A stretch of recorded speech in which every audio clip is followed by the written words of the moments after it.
ସୂର୍ଯ୍ୟଙ୍କ ତାଣ୍ଡବ ଲୀଳାରେ ଜୁନାଗଡ଼ ସହର ଭୟଭୀତ।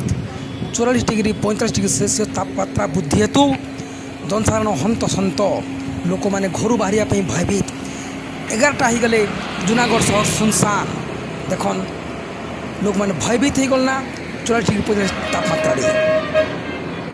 ସୂର୍ଯ୍ୟଙ୍କ ତାଣ୍ଡବ ଲୀଳାରେ ଜନସାଧାରଣ ଭୟଭୀତ। ତାପମାତ୍ରା ବୃଦ୍ଧି ହେତୁ ଲୋକମାନେ ଭୟଭୀତ। দেখুন চারিআডে শুনসান। 11 বাজিগলে জুনাগড় সহর শুনসান লাগুছে। গাড়ি মোটরকে ছাড়লে লোক মানে যা লাগি ভয়ভীত হচ্ছেন। তাপমাত্রা অসহ্য বৃদ্ধি।